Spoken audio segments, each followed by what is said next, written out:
అంటే జగజ్జనకస్య. జగజ్జనకస్య అంటే జగత్తుకి తండ్రి ఎవరైతే ఉంటారో వారిని జగజ్జనకస్య. జగత్ మాతృ, విశ్వమాత అమ్మవారు. కాబట్టి కళ్యాణం మిగతా అన్నింటికి ఒక విశేషమైనటువంటిది. సీతారాముల యొక్క కళ్యాణంలో రాముల వారికి కళ్యాణం అట్లానే పౌర్ణిక సేవ. దీన్ని శయనోత్సవము అని అంటారు. ఈ యొక్క శయనోత్సవాన్ని ఆగమ శాస్త్రంలో అనేక రకాలుగా ద్వాదశ ప్రదక్షిణాలని 12 రకాలైనటువంటి ప్రదక్షిణాలు చేసి పెద్ద పెద్ద దేవస్థానాలు ఉంటే ద్వాదశ ప్రదక్షిణాలని చెప్పేసి 12 ప్రదక్షిణాలు ఆ స్వామి చుట్టూ కూడా తిరుగుతుంది. ఇక్కడ మనకి అందరికీ అవకాశాలు లేవు, కానీ ఊరినే మనం అవగాహన అన్ని కూడా మనం చెప్పుకుంటూ స్వామివారు భక్తులైనటువంటి వారందరూ కూడా ఆ రామచంద్రమూర్తిని ఎప్పుడో మనకి త్రేతాయుగంలో శ్రీరామచంద్రమూర్తి తరఫున దశరథ మహారాజు, కౌసల్య, సుమిత్ర, కైకేయి వాళ్ళు ఈయన పెళ్లి కుమారుడిగా చేశారు. ఆ యొక్క అయోధ్య నగరపురంలో ఉన్నటువంటి వారందరే మనం సుప్రభాతంలో కౌసల్య సుప్రజ రామ పూర్వ సంధ్య ప్రవర్తతే అంటే ముందర రాముడిని కాదు, ముందర కౌసల్యాదేవి తెలుసుకుంటాం. తర్వాత అందరూ అనుకుంటారు ఏమిటంటే ఆ యొక్క సుప్రభాతం అని అనుకుంటారు. సుప్రజ మంచి ప్రజలు, ఆ యొక్క రామచంద్రమూర్తి అన్నటువంటి తల్లిదండ్రులు. అందుకనే ఎవరైనా మంచి పనులు చేసి పిల్లలు ఎవరికైనా చేశారనుకోండి, ఏ తల్లిదండ్రులు పిల్లరా అదే ఎవరినైనా తల్లినో తిట్టో ఏదైనా చేసామనుకోండి అలాగనే అనుకోండి. ఎవరినన్నా కానీ శ్రీరామచంద్రమూర్తి యొక్క కాలంలో కౌసల్య సుప్రజ ప్రజలందరూ కూడా ఆ రామచంద్రమూర్తి యొక్క పరివారంలో సుదృష్టిగా చక్కగా ఆనందంగా కొన్ని అప్పుడు ఆ యొక్క త్రేతాయుగంలో 1000 సంవత్సరాలు జీవించేవాళ్ళు అంటే. అట్లాగా కొన్ని 2000 సంవత్సరాలు శ్రీరామచంద్రమూర్తి రాజ్యాన్ని పరిపాలించినట్లుగా మనకి రామాయణంలో, వాల్మీకి రామాయణంలో చెప్తారు. అయితే ప్రజలందరూ కూడా ఎంత ధార్మికమైనటువంటి ధర్మబుద్ధి కలిగినటువంటి ప్రవర్తన బుద్ధి కలిగినటువంటి వారు ఉన్నారు అనేది ఆ సమయంలో వేదాంతులు చెప్తూ ఉండేవారు. ఆ రామచంద్రమూర్తి పరిపాలన చేస్తున్నప్పుడు జంతువులు కూడా రామచంద్రమూర్తి దగ్గరికి వచ్చేవాడి న్యాయం కోసం. అలాంటి కథలు కూడా ఉన్నాయి. శ్రీరామచంద్ర జంతువులకు అన్యాయం జరిగినా కూడా అవి వచ్చి వాటి భాషలో శ్రీరామచంద్రమూర్తికి చెప్పుకునేవాడు. అయ్యా మాకు ఈ విధమైన కష్టాలు వచ్చి చేస్తున్నాం.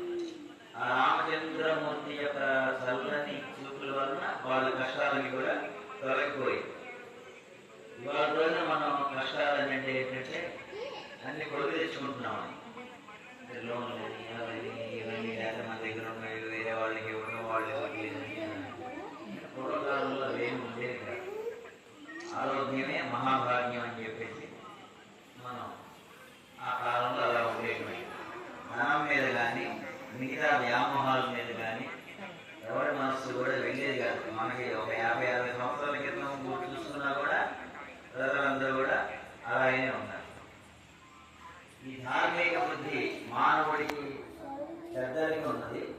ఇలాంటి పూజల వల్ల ఏంటంటే మన పిల్లలకి కూడా మంచి లక్షణాలు, మంచి గుణాలు ఇవన్నీ కూడా రావాలి అని అంటే ఇలాంటి సాంగత్యాన్ని మనం చేసినందువల్ల అవన్నీ మనకి ఉంటాయి. మానవ జన్మ ఎంతవరకు ఉంటుంది, కలియుగంలో వాళ్ళు మోక్షాన్ని పొందుతారు. తదనంతరం వాళ్ళ యొక్క వంశంలో ఉద్భవించినటువంటి పిల్లలకి కూడా ఈ యొక్క సత్ప్రవర్తన వల్ల ఎటువంటి అవమానాలు ఉన్నా కూడా అవన్నీ వెళ్ళిపోతాయి. ఏంటంటే రామచంద్రమూర్తి యొక్క దర్శనం వలన, సీతాదేవి యొక్క దర్శనం వలన. అందుకని ఆ సీతారామచంద్ర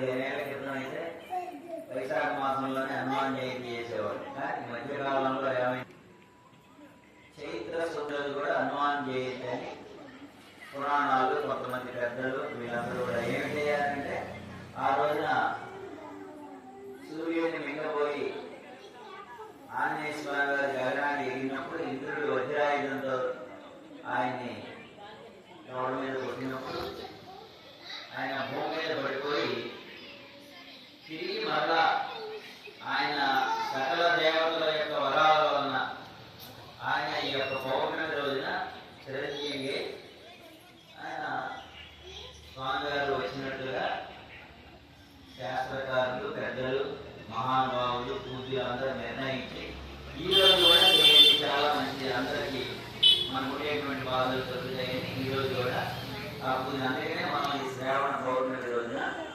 మనకి నవగ్రహాలు చేసిన కళ్యాణం ఈ రోజున పౌర్ణమి సేవ, రేపు స్వామివారికి గ్రామోత్సవం. అంటే ఒక 2 గంటలు, గంటన్నర మాత్రమే.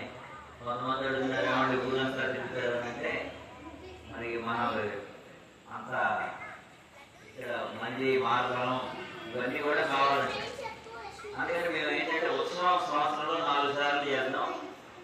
గంటన్నర 2 గంటలు మాత్రమే మనం గ్రామంలో ఎంతవరకు అయితే అంతవరకు ఆ స్వామివారికి మనం 9 గంటలలో మంగళహారతి చేసే ప్రసాదాలతో మీ అందరినీ కూడా ఆ సీతా సమేత స్వామివారి పరిపూర్ణమైనటువంటి మంగళహారతి అవన్నీ కూడా ఇచ్చి చేసే ప్రసాదాలు ఇవన్నీ కూడా ఒక 10 నిమిషాల్లో మన కార్యక్రమం జరుగుతుంది. ఇక పూజా కార్యక్రమం అంతా అయిందండి. ఇక స్వామివారిని పౌర్ణమి సేవ చేయడం, మనం స్వామివారికి మంగళహారతి పట్టడం. అట్లయినా మీరు ఎవరైనా పాటలు, పౌర్ణమి సేవ పాటలు కొంతమంది పాడుతూ ఉంటారు. అలాంటి పౌర్ణమి సేవ పాటలు అవన్నీ కూడా వస్తే వాళ్ళు పాడవచ్చు, వాళ్ళకి అవకాశం ఉంది. లేకపోతే